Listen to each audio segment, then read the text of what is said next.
5980 અમારી YouTube channel Gujarat સમુદાયમાં આપનું સ્વાગત છે।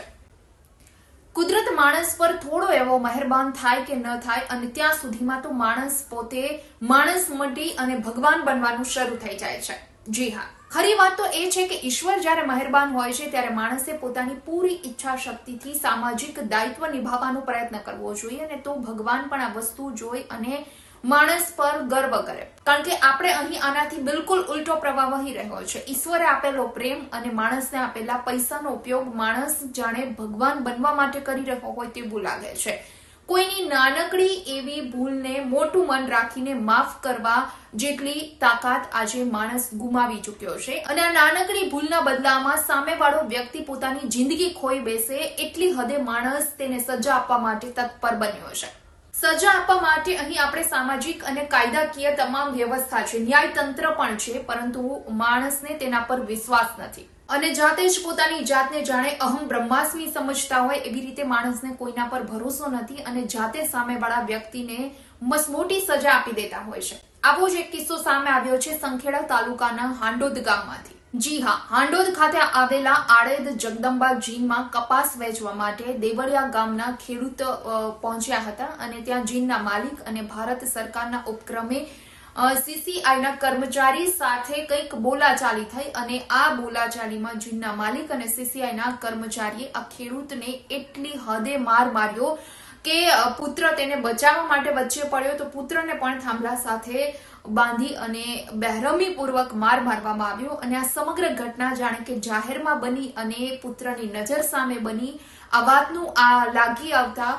ખેડૂત દ્વારા જાહેરમાં ઝેરી દવા ગટગટાવી લેવામાં આવી અને હાલ તેને સારવાર અર્થે હોસ્પિટલમાં ખસેડવામાં આવ્યા છે। સમગ્ર ઘટનાની વાત કરીએ તો દેવલિયા ગામના ખેડૂત દિનેશભાઈ અને તેમનો પુત્ર કૌશિક બંને કપાસ વેચવા માટે જીન પહોંચ્યા હતા અને ત્યાં પોતાનો કપાસ ઠાલવ્યા બાદ જીનના માલિક દ્વારા જે ભાવ આપવામાં આવ્યો આ ભાવે ખેડૂત દિનેશભાઈને કપાસ વેચવો પોસાય એમ ન હતો અને તેમણે જણાવ્યું કે મારે કપાસ નથી વેચવો। ત્યાં સુધીમાં અન્ય એમના માલિક ત્યાં આવી પહોંચ્યા અને તમારો કપાસ સૂકો છે, તેમના આટલા જ ભાવ આવે આવી વાત કરી બોલાચાલી થઈ ગઈ હતી અને જેના કારણે દિનેશભાઈએ પોતાનો કપાસ ટ્રેક્ટરમાં ફરીથી ભરી લીધો હતો અને ટ્રેક્ટરમાં કપાસ ભરાયા બાદ તેણે વજન કરવા માટે જીનના લોકોને કહ્યું હતું, પરંતુ જીનના વજન કાંટાવાળાએ કપાસનું વજન કરવા માટે ના પાડી દીધી અને ફરી એક વખત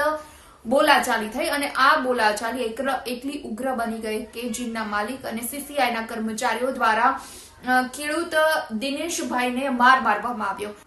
તેનો પુત્ર કૌશિક વચ્ચે જ્યારે દિનેશભાઈને બચાવવા પડ્યો તો તેમને પણ થાંભલા સાથે બાંધી માર મારવામાં આવ્યો। સમગ્ર ગામના લોકોની હાજરીમાં ઘટના બની અને જેનું લાગી આવતા દિનેશભાઈએ જાહેરમાં જંતુનાશક દવા ગટગટાવી લીધી અને જેના કારણે તેમની તબિયત લથડી અને તેને સંખેડા સારવાર માટે ખસેડવામાં આવ્યા હતા અને ત્યાંથી વધુ સારવાર માટે ડભોઈ ખસેડવામાં આવ્યા। પરંતુ આ સમગ્ર ઘટનામાં નાની એવી વાતમાંથી આ વાતે મોટું સ્વરૂપ ધારણ કરી લીધું અને દિનેશભાઈ આજે જીવન મરણ વચ્ચે ઝૂલા ખાઈ રહ્યા છે, હોસ્પિટલમાં સારવાર લઈ રહ્યા છે। હવે જીનના માલિક દ્વારા અને સીસીઆઈના કર્મચારીઓ દ્વારા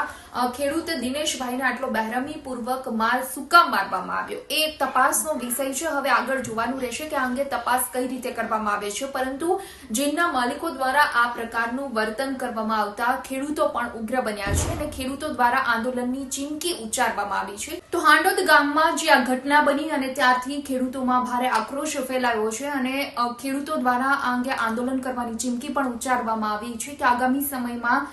કપાસના જીન સુધી પહોંચી અધિકારીઓનો ઘેરાવો કરવામાં આવશે। આ સાથે ખેડૂતોએ એમ પણ જણાવ્યું હતું કે સીસીઆઈના જે કર્મચારીઓ દ્વારા કપાસની ખરીદીમાં મસમોટા પ્રમાણમાં જે ભ્રષ્ટાચાર કરવામાં આવે છે આ ભ્રષ્ટાચારની પણ રજૂઆત આગળ કરવામાં આવશે, આ ભ્રષ્ટાચારને પણ ઉજાગર કરવામાં આવશે, કારણ કે દિનેશભાઈ અને તેના પુત્ર કૌશિકને જે રીતે બેરહમીપૂર્વક માર મારવાની ઘટના ઘટી, જીનના માલિક અને સીસીઆઈના કર્મચારીઓ દ્વારા જે માર મારવામાં આવ્યો છે અને તેનાથી દિનેશભાઈએ ઝેરી દવા ગટગટાવી લીધી છે। ખેડૂત અને તેના પરિવાર પર હાલ શું વીતી રહી છે આ અંગે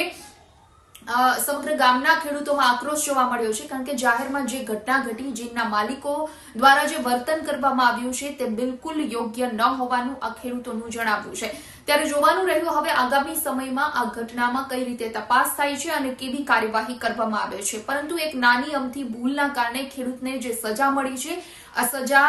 હાલ તેઓ હોસ્પિટલમાં ભોગવી રહ્યા છે અને ક્યાંક ને ક્યાંક તેના પુત્રને પણ માર મારવામાં આવ્યો છે અને જેના કારણે પરિવાર ઘેરા આઘાતમાં સરી પડ્યો છે. વિડીયો પસંદ આવ્યો હોય તો લાઇક એન્ડ શેર કરવાનું ભૂલશો નહીં અને ખાસ અમારી ચેનલ ગુજરાત સમુદાયને આપ સબસ્ક્રાઇબ કરી લેશો. આવતીકાલે કોઈ નવા ટોપિક પર ચર્ચા કરીએ.